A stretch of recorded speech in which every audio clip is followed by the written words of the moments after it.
Halo guys, welcome back to my channel. Di Ruang Satria.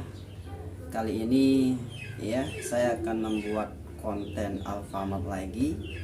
Ya, tumben sekali juga karena ini ya saya lihat di kolom komentar di notif saya itu rata-rata yang komen itu para pencari ya, yang sudah mulai dari yang sudah bekerja di Alfamart, yang bertanya tentang seputar Alfamart, bahkan yang ingin mulai ya kerja di Alfamart. Itu rata-rata semuanya komen. Padahal saya sudah ya tidak lagi buat konten tentang Alfamart. Namun karena berhubung kalian ya bertanya, dan ini bukan hanya satu atau dua ya, tapi rata-rata bahkan sampai ratusan chat yang belum saya balas juga. Dan saya berpikir ya kenapa tidak ya saya buatkan kalian dan menjawab respon kalian.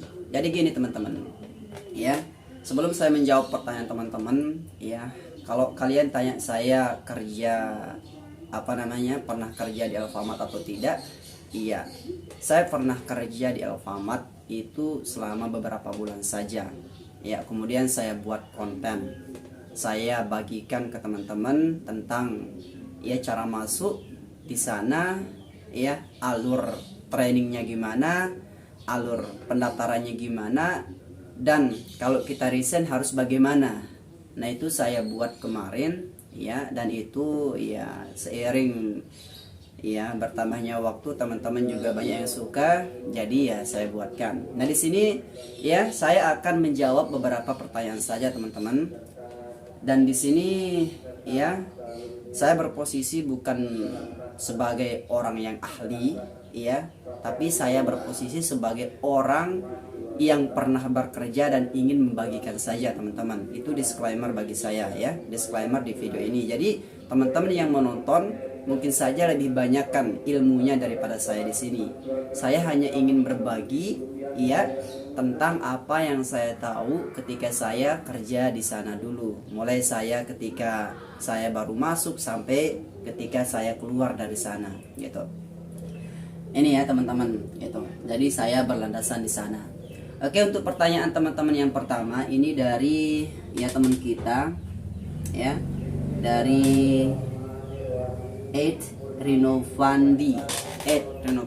Bang Rinovandi bertanya gini, Bang, kalau resign tanggal 24 sebelum akhir bulan, apakah nanti bisa ikut gajian di akhir bulan atau tidak? Iya, dulu juga ya sesuai dengan pertanyaan abang ini ya, kalau kita resign sebelum tanggal tanggal 30, kita resign sebelumnya mungkin kurang dari 6 hari seperti abang ini ya, tanggal 24 resignnya, itu apakah masuk atau tidak? Masuk. Kenapa begitu? Karena 10 hari sebelum tanggal penggajian itu gaji sudah terinclude ya ke dalam rekening kita. Artinya sudah masuk ke dalam database-nya, data besar ya di atasan kita itu. Bahkan dulu teman saya itu yang resign itu dia belum resign ya, dan dia sudah punya rencana untuk resign itu tanggal sekian ya. Nah tanggal itu kalau nggak salah itu tanggal 21, tapi gajinya tetap masuk ya. Jadi teman-teman kalau ingin resign, lihat dulu tanggalnya, sehingga nanti ketika teman-teman resign itu teman-teman dapat gaji ya. Jangan resign ya sebelum tanggal 20 lah atau sekian. Itu biasanya ya seperti atas kata atasan saya dulu itu ya, resign ya jangan sampai di bawah tanggal ini, mending resign di tanggal ya di atas tanggal ini gitu katanya. Yaitu ya Bang Rinovandi, semoga bisa dipahami ya. Dan kemudian pertanyaan yang kedua ini ya dari Riri ya, dari Riri. Gini pertanyaannya, saya baru 5 bulan mau resign, tapi masih ada hutang NSB harus dibayar apa enggak?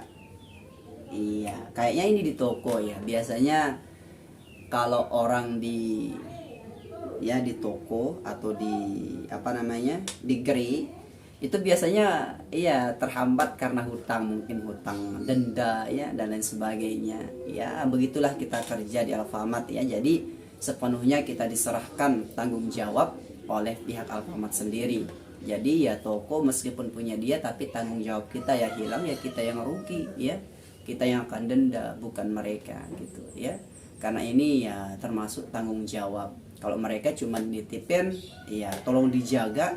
Kalau Anda bisa menjaganya, saya gaji gitu. Tapi kalau hutang itu urusan Anda. Nah begitu ya. Oke ya. Jadi ya kalau kita mau resign ya harus, ya semuanya harus selesai teman-teman. Jangan sampai tidak selesai. Apalagi kalau teman-teman punya hutang gitu ya. Jadi jangan sampai ditinggalkan. Ya karena ini kan masalah keprofesionalan sama masalah amanah, tanggung jawab. Ya. Jadi nanti takutnya ya atasan kalian, contohnya ya kayak yang megang di gerai itu sendiri nanti akan nanggung. Karena kan kalian itu di gerai ya, kalau nggak saya itu kerja tim. Ya ada namanya ketuanya di sana, kan saya nggak lupa karena ini saking lamanya ya. Itu kalau nggak salah beberapa orang di sana dan ada jadi ketuanya. Terus ya paling bawah gitu ya, ada intinya gitu ya. Nanti takutnya kalau kalian punya hutang terus kalian resign atau kabur atau dan sebagainya gitu, yang nanggung itu ketuanya sendiri ya. Itu yang ditakutin. Jadi kalau mau resign ya harus diberesin dulu, jangan sampai keluar ya terus masih punya hutang. Nanti yang akan berat ya teman kalian gitu. Itu yang ditakutin ya. Kalau mau resign ya lunasin dulu sudah gitu ya. Itu teman-teman ya. Oke, kemudian yang selanjutnya, Bang mau tanya, saya kan resign 3 bulan sebelum habis kontrak 1 tahun. Apakah gaji bulan ketiga bakal turun tanggal 28? Bang mau tanya, saya kan resign 3 bulan sebelum habis kontrak 1 tahun. Apakah gaji bulan ketiga bakal turun tanggal 28? Nah ini 11-12 pertanyaannya sama dengan yang pertanyaan pertama ya. Gaji itu turun ya, tidak berpatokan kepada kontrak ya. Kontrak Anda sekian, Anda akan digaji ya sesuai dengan kontrak Anda, tidak ya. Aturan gaji itu tetap dia per bulan ya. Kalau Anda nggak masuk ya akan di ya apa namanya itu mah kembali lagi kepada toko ataupun perusahaan ataupun atasan Anda yang ada di ruang lingkup itu. Kenapa saya bilang begitu ya, karena di sini relevan dia dengan tanggal masuknya gaji ya. Ketika Anda resign sebelum tanggal itu, maka gaji itu nggak akan Anda dapatin gitu. Nah oleh karena itu kenapa saya bilang gaji itu keluar sesuai dengan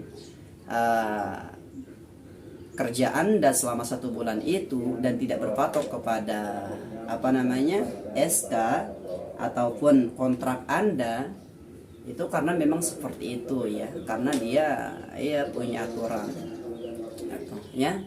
Ya contohnya saja di pertanyaan pertama itu ya, jangan sampai resign sebelum tanggal sekian, karena kalau kita resign ya gaji nggak akan turun gitu. Nah gitu ya teman-teman, semoga bisa dipahami. Mungkin ya untuk video pertama ini ya cukup dulu ya. Semoga di 3 pertanyaan ini bisa memberikan gambaran untuk teman-teman, mulai dari ya resignnya sendiri ya, gajinya sendiri ya, terus apakah kita bisa keluar atau enggak kalau kita masih punya hutang ya, apakah gaji itu keluar atau tidak sebelum tanggal sekian dan lain sebagainya. Semoga teman-teman bisa memahaminya. Baik ya teman-teman, ya saya pikir cukup ya video kali ini ya. Saya akhiri, sekian, wassalamualaikum warahmatullahi wabarakatuh.